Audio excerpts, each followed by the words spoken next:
Hello friends, हम देखेंगे भौतिक विज्ञान से संबंधित महत्वपूर्ण प्रश्न उत्तर। इकाई समय में तय की गई दूरी या चाल कहलाती है। इकाई समय में निश्चित दिशा में तय की गई दूरी को वेग कहते हैं। सदिश राशियों को परिमाण और दिशा दोनों होते हैं, जबकि अदिश राशियों में केवल परिमाण होता है। चाल एक अदिश राशि है, जबकि वेग एक सदिश राशि है। किसी वस्तु द्वारा निश्चित समय में स्थान परिवर्तन विस्थापन कहलाता है। विस्थापन शून्य हो सकता है, लेकिन तय की गई दूरी शून्य नहीं होती। वेग में प्रति इकाई समय में होने वाले परिवर्तन को उस पिंड का त्वरण कहते हैं। त्वरण और विस्थापन दोनों ही सदिश राशियां हैं। न्यूटन के प्रथम गति के नियम के अनुसार कोई वस्तु गतिशील है तो वह गतिशील, और स्थिर है तो वह स्थिर ही रहना चाहती है जब तक कि उस पर कोई बाहरी बल कार्य ना करे। ब्राह्म के जड़त्व के कारण रुकी हुई गाड़ी को अकस्मात चलने से यात्री पीछे की ओर झुक जाता है। गति के जड़त्व के कारण चलती हुई गाड़ी को अचानक रुकने पर यात्री आगे की ओर झुक जाता है। ब्राह्म के जड़त्व के कारण डंडे से प्रहार करने पर कोट की धूल झड़ जाती है। न्यूटन के प्रथम गति के नियम से बल की परिभाषा प्राप्त होती है। बल वह भौतिक कारण है जो किसी वस्तु पर लगकर उसकी अवस्था में परिवर्तन लाता है या लाने की चेष्टा करता है। किसी पिंड द्वारा इकाई समय में ध्रुवांतर पर बनाया गया कोण कोणीय वेग कहलाता है। कोणीय वेग का मात्रक होता है रेडियन प्रति सेकंड। न्यूटन के प्रथम गति के नियम को जड़त्व का नियम या गैलीलियो का नियम भी कहते हैं। किसी वस्तु के मात्रा और वेग के गुणनफल को संवेग कहते हैं। न्यूटन के द्वितीय नियम के अनुसार किसी वस्तु के संवेग में परिवर्तन की दर वस्तु पर आरोपित बल के समानुपाती तथा द्रव्यमान के व्युत्क्रमानुपाती होता है, और त्वरण की दिशा बल की दिशा में होती है। न्यूटन के द्वितीय गति के नियम से बल का व्यंजक प्राप्त होता है। यदि कोई बल किसी वस्तु पर बहुत ही कम समय तक कार्यरत रहे तो बल और समय के गुणनफल को उस वस्तु का आवेग कहते हैं। जिस बल का परिणामी शून्य नहीं होता उसे असंतुलित बल कहा जाता है। न्यूटन के तृतीय गति के नियम के अनुसार प्रत्येक क्रिया के बराबर परंतु विपरीत दिशा में प्रतिक्रिया होती है। संवेग संरक्षण के सिद्धांत के अनुसार यदि कणों के किसी समूह पर कोई बाह्य बल नहीं लग रहा है तो उस निकाय का कुल संवेग अपरिवर्तित रहता है। अभिकेंद्रीय बल में वस्तु और वृत्ताकार मार्ग पर चलती है तो उस पर बल वृत्त केंद्र की ओर से कार्य करता है। अपकेंद्रीय बल में प्रतिक्रिया बल वृत्ताकार पथ पर चलायमान वस्तु द्वारा अन्य वस्तु पर लगता है। पृथ्वी का सूर्य के चारों ओर घूमना तथा इलेक्ट्रॉन का नाभिक के चारों ओर घूमना अभिकेंद्रीय बल कहलाता है। कपड़ा सुखाने की मशीन तथा दूध से मक्खन निकालने वाली मशीन अपकेंद्रीय बल के सिद्धांत पर कार्य करती है। बल द्वारा एक पिंड को एक अक्ष के परितः घुमाने की प्रवृत्ति को बल आघूर्ण कहते हैं। बल आघूर्ण एक सदिश राशि है और इसका मात्रक न्यूटन मीटर होता है। किसी पिंड का भार वह बल है जिससे पृथ्वी अपने केंद्र की ओर उसे खींचती है। जब बल द्वारा किसी वस्तु में विस्थापन उत्पन्न किया जाता है तो उसे कार्य होना समझा जाता है। कार्य की माप लगाए गए बल तथा बल की दिशा में वस्तु के विस्थापन के गुणनफल के बराबर होता है। कार्य करने की दर शक्ति कहलाता है, जबकि कार्य करने की क्षमता को ऊर्जा कहलाता है। कार्य और ऊर्जा का मात्रक जूल है, जबकि शक्ति का मात्रक वाट है। ऊंचाई पर स्थित वस्तु स्प्रिंग बांध बनाकर रोके गए जल राशि में स्थितिज ऊर्जा होती है।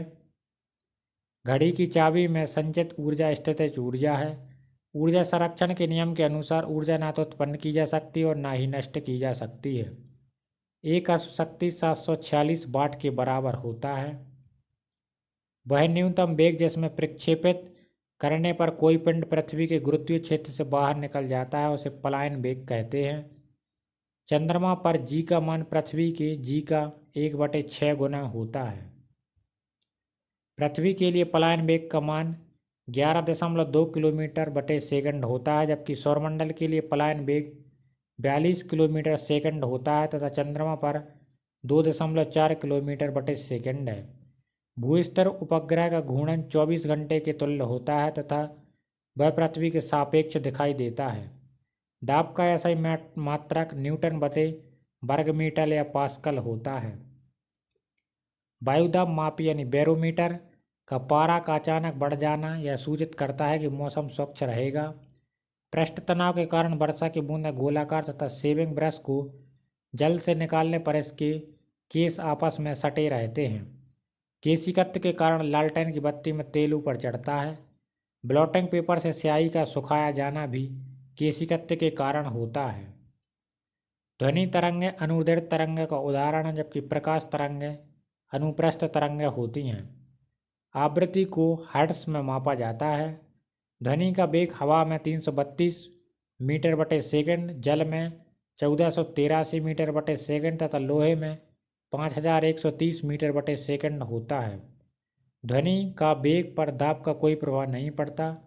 ध्वनि की चाल तरंगदैर्घ्य एवं आयाम पर निर्भर नहीं करती। एक माध्यम से दूसरे माध्यम में जाने पर ध्वनि की आवृत्ति नहीं बदलती।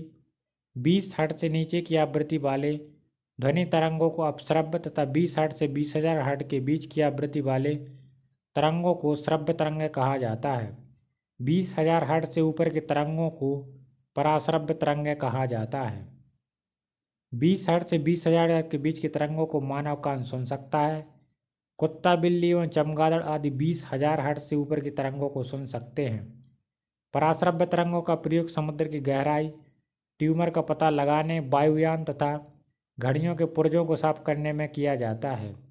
प्रतिध्वनि सुनने के लिए श्रोता एवं परावर्तक सतह के बीच कम से कम 17 मीटर की दूरी होनी चाहिए। लोलक का आवर्तकाल लोलक के द्रव्यमान पर निर्भर नहीं करता। कान पर ध्वनि का प्रवाह 1/10 सेकंड तक रहता है। CP - CV बराबर R मेयर सूत्र के नाम से जाना जाता है। ध्वनि के अपवर्तन के कारण ध्वनि दिन की अपेक्षा रात में अधिक दूरी तक सुनाई पड़ती है। दूरी मापने की सबसे बड़ी इकाई पारसेक है। संवेग दोगुना करने पर गतिज ऊर्जा 4 गुनी हो जाती है। भूस्तर उपग्रह पश्चिम से पूर्व की ओर घूमता है। वायुमंडलीय दाब माप यानी बैरोमीटर का पाठ्यांक जब अचानक नीचे गिरता है तो आंधी तथा जब धीरे धीरे नीचे गिरता है तो वर्षा आने की संभावना होती है। आपेक्षिक घनत्व को हाइग्रोमीटर से मापा जाता है। लोलक की लंबाई बढ़ने पर आवर्तकाल बढ़ जाता है। पारा -39 सेल्सियस पर जमता है। ठोसों में ऊष्मा का संचरण चालन विधि द्वारा ही होता है। गैसों तथा द्रवों में ऊष्मा का संचरण संवहन विधि द्वारा होता है। सोनोमीटर एक स्वरमापी है। 4 सेल्सियस पर जल का घनत्व सबसे अधिक तथा आयतन सबसे न्यूनतम होता है। पृथ्वी पर सूर्य से ऊष्मा विकिरण के द्वारा प्राप्त होती है। आसमान में बादल छाए रहने पर वातावरण में गर्मी महसूस होती है। वायुमंडल संवहन विधि द्वारा गर्म होता है। निर्वात में प्रकाश की चाल सबसे अधिकतम यानी 3 × 10⁸ मीटर बटे सेकंड होती है।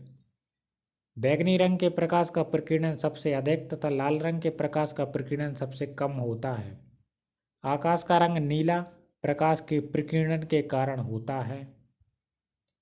पृथ्वी को चंद्रमा और सूर्य के बीच में आने के कारण चंद्र ग्रहण कह लगता है। चंद्रमा को पृथ्वी और सूर्य के बीच में आने के कारण सूर्य ग्रहण लगता है। अगर दो दर्पण एक दूसरे के समानांतर हों तो उनके बीच रखी हुई वस्तु का अनंत प्रतिबिंब बनता है। सोलर कुकर, परावर्तक दूरबीनें, सर्चलाइट, रोगियों के कान, नाक, कान, गले आदि की जांच तथा हजामती दर्पण के रूप में अवतल दर्पण का प्रयोग होता है। प्रकाश के अपवर्तन के कारण तारे टिमटिमाते तथा पानी के अंदर रखी छड़ी टेढ़ी दिखाई पड़ती है। उत्तल दर्पण का उपयोग मोटर कार में साइड मिरर के रूप में होता है। लेंस की क्षमता का मात्रक है डायोप्टर। इंद्रधनुष के बीच का रंग हरा होता है। लाल, हरा एवं नीले रंग को प्राथमिक रंग कहा जाता है। स्पष्ट दृष्टि की न्यूनतम दूरी 25 सेंटीमीटर होती है। इंद्रधनुष सूर्य के ठीक विपरीत दिशा में बनता है।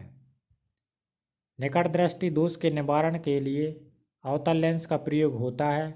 पानी के अंदर हवा का बुलबुला जिसकी सतह उत्तल होती है अवतल लेंस की भांति कार्य करता है।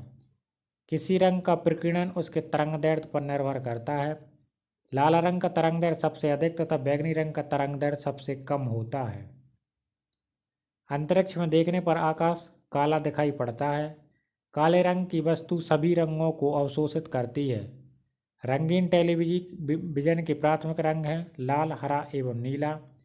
जिन दो रंगों को मिलाने से श्वेत रंग बनता है उसे पूरक वर्ण कहते हैं। चांदी विद्युत का सबसे अच्छा चालक है। जिन पदार्थों से होकर आवेग का प्रवाह नहीं होता वह अचालक कहलाते हैं।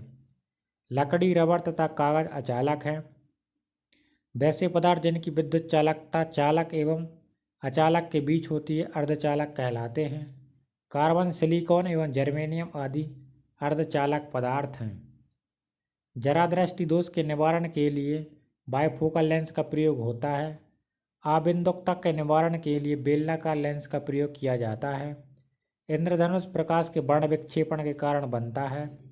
संयुक्त सूक्ष्मदर्शी में दो उत्तल लेंस का प्रयोग होता है। नेत्रदान में कॉर्निया का दान किया जाता है। मानव नेत्र के रेटिना पर बना प्रतिबिंब वास्तविक, उल्टा एवं वस्तु से छोटा होता है। रेटिना पर बना प्रतिबिंब स्थायी नहीं होता। कांच की छड़ को रेशम के रगड़ने पर कांच में धनात्मक एवं रेशम में ऋणात्मक विद्युत उत्पन्न होता है। परमाणु विद्युत उदासीन होता है। प्रत्येक पदार्थ के परमाणु में एक नाभिक होता है जिससे प्रोटॉन एवं न्यूट्रॉन विद्यमान होते हैं। प्रोटॉन धनावेशित, इलेक्ट्रॉन ऋणावेशित जबकि न्यूट्रॉन आवेशहीन कण हैं। तड़ित चालक का प्रयोग तड़ित के दौरान बहुत ऊंचे भवनों की सुरक्षा के लिए किया जाता है। तड़ित चालक तांबा का बनाया जाता है। दीर्घ दृष्टि दोष के निवारण के लिए उत्तल लेंस का प्रयोग किया जाता है। विद्युत सेल में रासायनिक ऊर्जा को विद्युत ऊर्जा में परिवर्तित किया जाता है। 1 किलोवाट घंटा को 1 यूनिट कहा जाता है। किसी विद्युत धारा को लवण के जलीय विलयन में प्रवाहित करने पर विलयन का विद्युत अपघटन हो जाता है। ट्यूमर लाइट में कांच की लंबी ट्यूब के अंदर की दीवारों पर फॉस्फोर का लेप होता है। ट्यूब के दोनों किनारों पर बेरिलियम ऑक्साइड के तंतु लगे रहते हैं। लैग्रांज सेल में विद्युत अपघट्य के रूप में अमोनियम क्लोराइड और जिंक क्लोराइड का लेप होता है। डायनेमो यांत्रिक ऊर्जा को विद्युत ऊर्जा में बदलता है। डायनेमो विद्युत चुम्बकीय प्रेरण के सिद्धांत पर कार्य करता है। विद्युत मोटर विद्युत ऊर्जा को यांत्रिक ऊर्जा में परिवर्तित करता है। सस्ता फ्यूज तार तांबा, टिन तथा शीशे के मिश्र धातु का बना होता है। विद्युत बल्ब का आविष्कार थॉमस अल्वा एडिसन ने किया था। चुम्बकों के समान ध्रुवों के बीच विकर्षण एवं असमान ध्रुवों के बीच आकर्षण होता है। चुम्बक को हथौड़े से पीटने या गर्म करके लाल बना देने से उसका चुम्बकत्व खत्म हो जाता है। पृथ्वी के ध्रुवों पर नमन कोण का मान 90 डिग्री तथा विषुवत रेखा पर 0 डिग्री होता है। चुम्बकत्व की असली पहचान विकर्षण तथा प्रतिकर्षण है। कार्बन डेटिंग 14 विधि का उपयोग कर जीवाश्मों, प्राचीन पादपों की आयु का पता लगाया जाता है। पुरानी चट्टानों तथा पृथ्वी की आयु के आंकलन में यूरेनियम डेटिंग का प्रयोग किया जाता है। एक्स किरणों की खोज 1895 में रोंटगन ने की थी।